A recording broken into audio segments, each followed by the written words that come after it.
I don't know if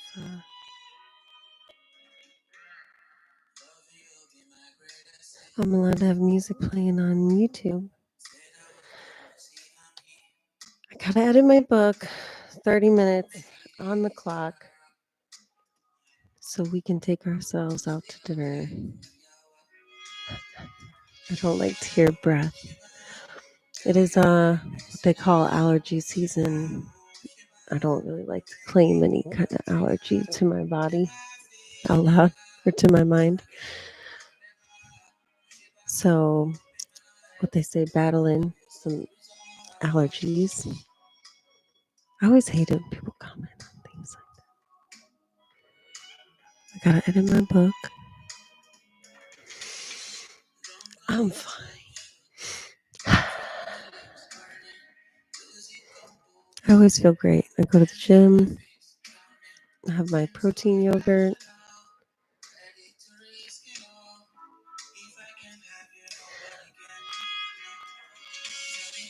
So I wanted to make sure I had my YouTube going. I think my sound is coming through my codec. When I hit my live on Instagram, it when I hit my live on Instagram, it is a lot quieter, so I'm gonna have to project my voice a little bit because I always have to have a cool vantage point to all the cool things that I've been putting in my house. So no going back. I really just want to try and just put an effort out there to stick to my disciplines. So with that being said, that means I'm gonna hit the live button on my Instagram. And I'm new to Instagram. I have a book that said mostly to be live on Instagram, and I never believed it. Here I am. And it's always so nerve-wracking, but I really want to detach from all that and all that giving a crap about what anyone thinks, because the best way to archive me editing my book or doing any of my astrology studies for Nightlight Astrology is going to be doing it live, and it's automatically archived. You don't have to keep it on your phone. You don't have to upload it anywhere. No matter how long you go, if it's 10 minutes, if it's 45 minutes, if it's longer than that. So it's just the smart thing to do. And I can't just sit around. I have to study. And I'm very blessed to have dancing that keeps me occupied and teaching. So, okay, it's changing up my music anyway. I like my, I don't take my headphones off. I don't squeal.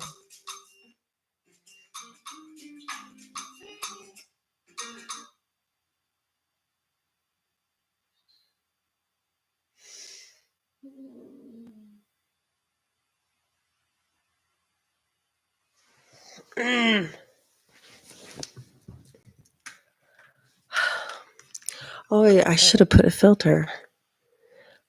I should have put a filter on my Instagram.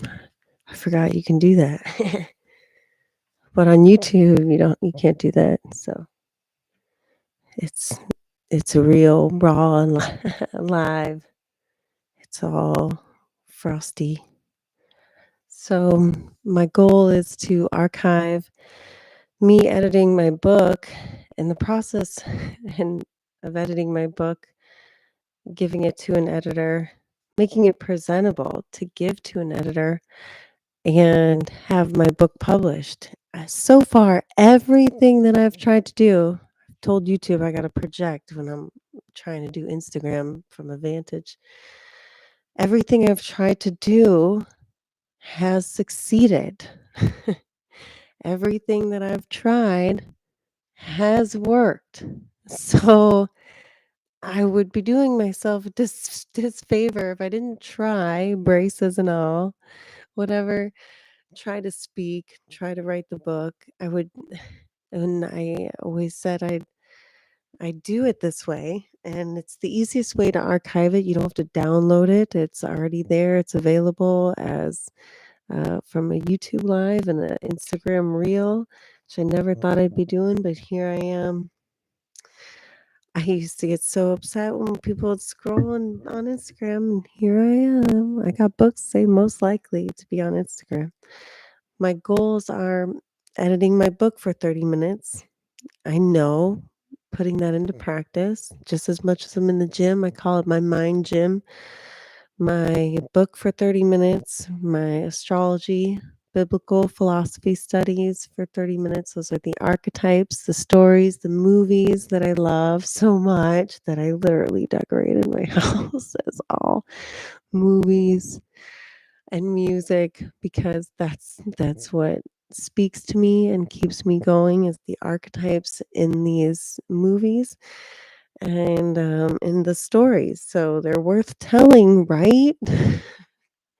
I hope so. So that's what I'm here to do, is put 30 minutes on the clock for my book.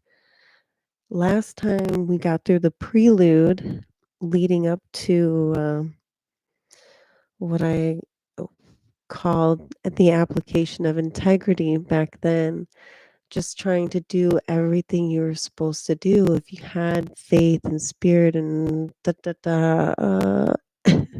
dreams, despite all the bad things that happened to you. What would happen if you tried?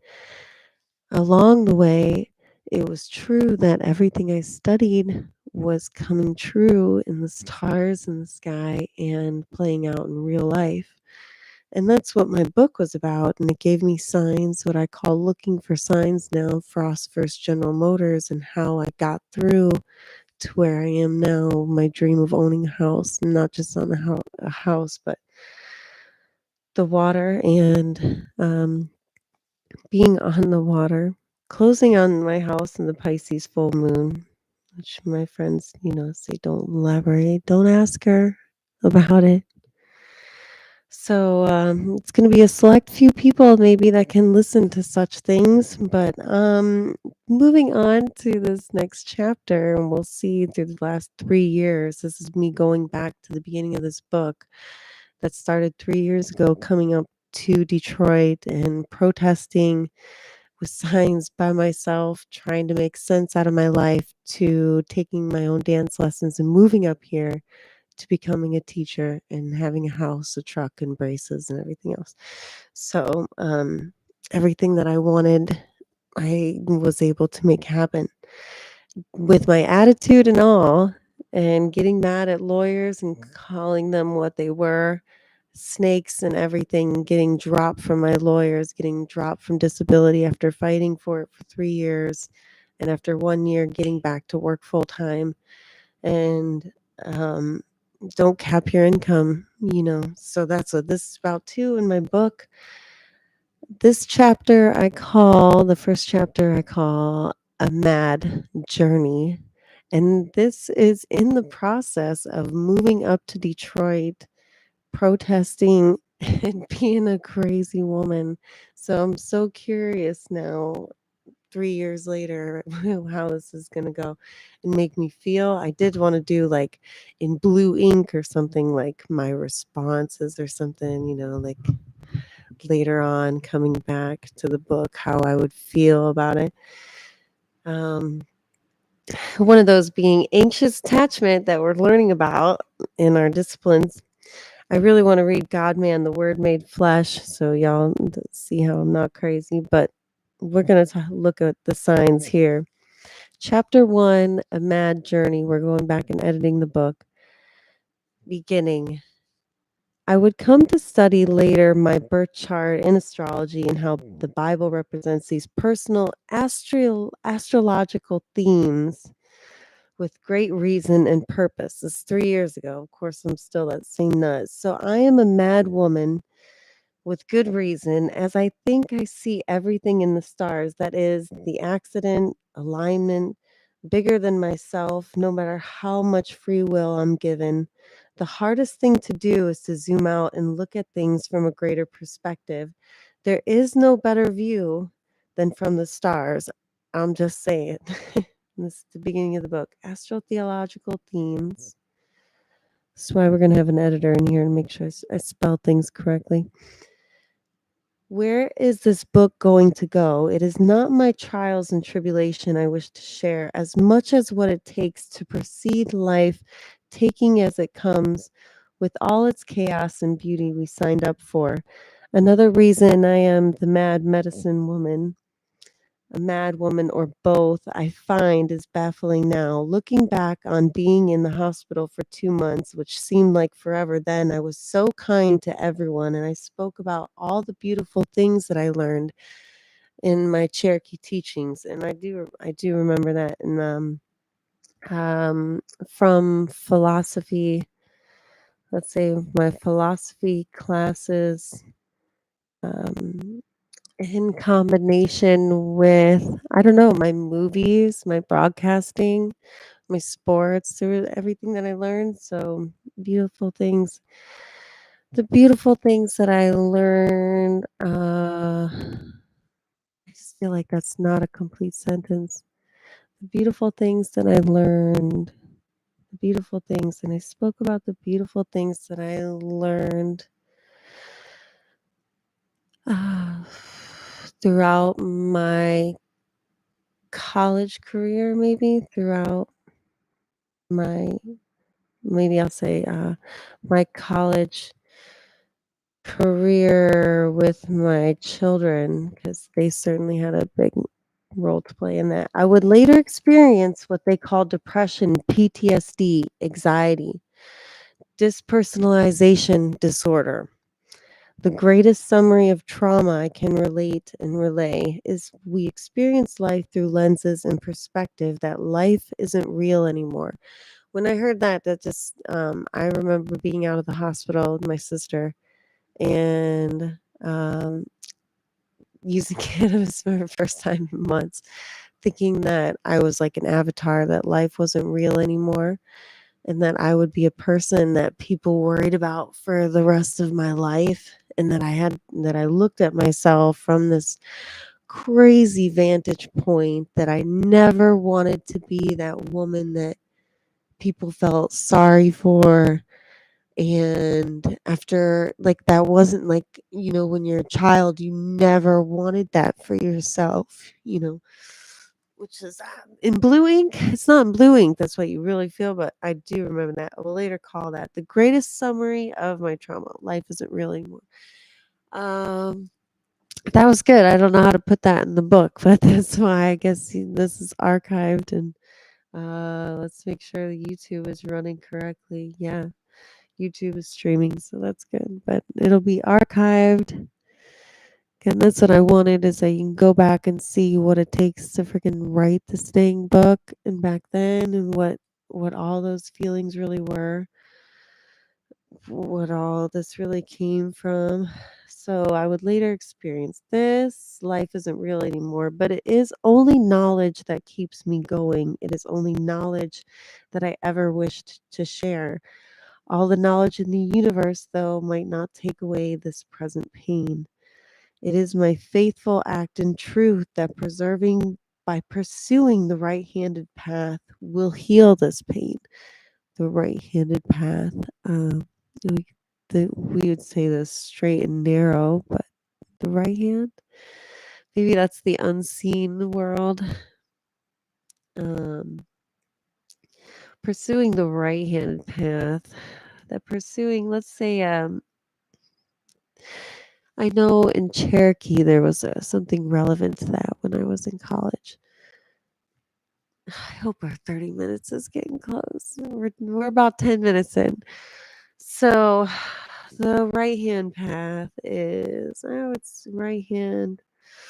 Let's say the straight or right hand path. Just according to my Native American teachings, and that is a little bit elaborated. I think we had some in the prelude, some of my teachings from college and my Cherokee studies. And in my Cherokee courses at Western Carolina University, one of only two Native American study programs in the country at that time. I think the other in Indiana or Iowa. I think it was Indiana. And we had a conference room where we also was with Chapel Hill UNC, and we did this Cherokee American Studies course. And so that's where I learned a lot of these teachings that kept me going all these years. I've been told by several quite random women that I would have my children again one day, that they've had dreams of me and know who I am, that some women knew others who have also had their children lost in a similar way and come back. On my YouTube channel, Constructive Interference, we have Dr. Lipton, father of epigenetics. I forgot to turn the air off. I'm so bummed. I should turn it off because I don't want all that background noise. It's a good idea. It's right here. I can shut it off.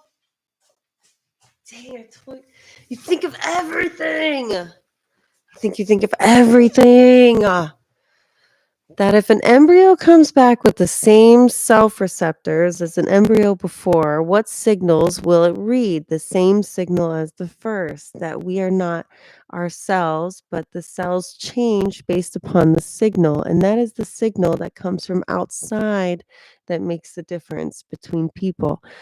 I think, radio and frequencies and picking up and understanding. I wish I could build a radio.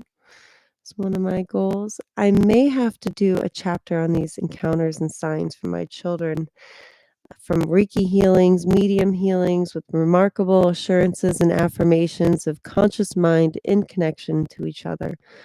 While I was attending university, I read a book I found at the Habitat for Humanity called The Science of Mind by Ernest Holmes, one of my favorite books of all time ever in the world. I keep it close to me.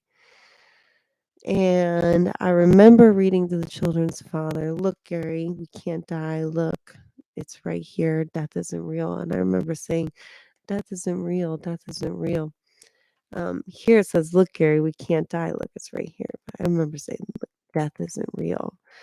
Um, and there's maybe I should put that in blue ink. I don't know. Would you guys think I'm not as authentic? But that's how I remember it. This book explains to me the involution and evolution of all things, as the Bible and astrology and all sacred texts and religions tried to explain the subjective and objective result, the world we can't see and the world we can, the intangible and the tangible. This book would set me off on a journey of understanding symbology, sacred texts, and eventually the medicine wheel that is the tarot, which I do love the tarot, the Torah, the Rota, the wheel of God, all this symbology, which I don't like false prophets flipping cards and all that, and their bed's not made and things not, and they got so much going on. They got music playing in the background and they're trying to tell you about your avoidant, he's coming back, and the narcissist and all the things. And then don't worry, you also have love coming in at the same time within 3 weeks on the same day. Not into it. I love to read, and I read for everybody, and I get great feedback. Knowing the symbology of the 78 cards in association with transits and things kind of observing signs to see if they correlate with the subjective mind and thoughts and feelings. And the first thing anyone will ever say in any reading from me is, "That makes sense." Now, many don't know this, but there is nothing but evidence to support the allegories and our literary, not literate stories of the Bible. But okay, there's going to be philosophers that write like me and educators, so I can't be afraid to kind of say those kind of things, right? Because that's just what I've studied, right? So, the literate stories in the Bible representing patterns, the tarot, Rota, wheel, Torah, same thing. These teachings would create my new persona and hopefully my brand one day as Mad Medicine Woman, which she did build a good following on TikTok. I'm very proud of MadMedicineWoman coming up here to Detroit and screaming her truth for sure. It was a fight. I don't make this up. I just report what I find in hopes it will help others as crazy as I. Now it will help some typos here. Others as crazy as I, so I don't feel alone and possibly. Um, Now, ring heaven and on earth is a pretty bold statement. But I know why I say that because I think of my children. So I don't feel alone. Possibly we can together together we can ring in heaven on earth. Yay. Okay. And that's how it would be written if you wrote it. There is also the theory that we really don't have to die by meditating and creating a 13th cranial nerve, receiving the photon, vibrating the electrons of the pineal gland, da da da. I will tell you, I'm convinced I've hit the lightning and still I'm here doing the same thing every day. Whether you like whether you're like me, almost 30, that you're going to bring your children back because you've been baptized by fire. I'm gonna have to highlight this and go over some complete thoughts here.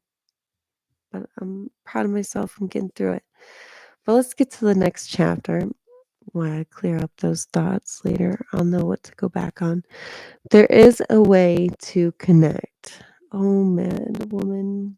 I mean, I connect in different dreams. I know if I wrote down and asked for more signs or more dreams, I can receive them. I just don't know what to ask for other than the fruition of my life is my sign that everything is in accordance to whatever plan. And most of the time, it's the plan that I set out. So, and Mad Medicine Woman is here to encourage you on your mad journey to connection, which really the most intelligent of our philosophers, such as Plato or Carl Gustav Jung or Alan Watts, maybe he's a little people have mixed feelings. For example, would confess that there are levels to our consciousness that include transcending the skeptical materialistic philosopher to the spiritual philosopher and to the mystic. We're going to have to define that a little bit more. You cannot be belligerent and be spiritual. You can certainly be filled with spirits, but you are not on the right hand path if you are belligerent. Makes me just want an espresso martini or Spanish coffee right now for dinner. And I never ever bought alcohol until I bought my house, but now I'm being disciplined and I don't want to be disciplined because I'm disciplined all day and my ducks are in a row.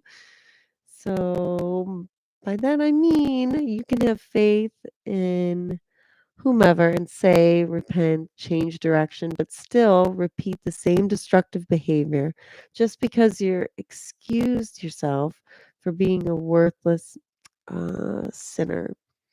Excuse yourself for being a worthless sinner. You have excused yourself for being. Is that a complete sentence? Health is aligned with the trajectory of an ascended path that humans may be initiated upon, we only know through the evidence of our unique gifts. Not everyone is ready for the responsibility, as they say. Ignorance is bliss. The burden of awareness is responsibility. And I'm looking for my children. It's like a movie. Freaking A. All right. Of course, there's one thing that we know for certain, and that is that we do not know everything. Okay. Fair. Which is inspiring to me. I think there is just an abundance to learn, but to others, that means give up. You're never going to know anything you want to know about all of it. Maybe I don't need to know all of it. Jordan Peterson speaks, and if you don't know Jordan Peterson, he is I need tissue now. He is a psychology professor from Toronto and other universities, and traveled and wrote many books, Order and Chaos being one of them, Chaos and Order. I've seen his tour in Detroit at the Fox Theater, and I have his autograph in my office with his picture. And be careful meeting your heroes, which later on I ended up going to, which I didn't write that yet in the book, but later on I ended up moving to Detroit and going to see Jordan Peterson. But he is in my book already. We have a glimpse of Jordan Peterson, one of my idols. And like I said, be careful meeting your heroes.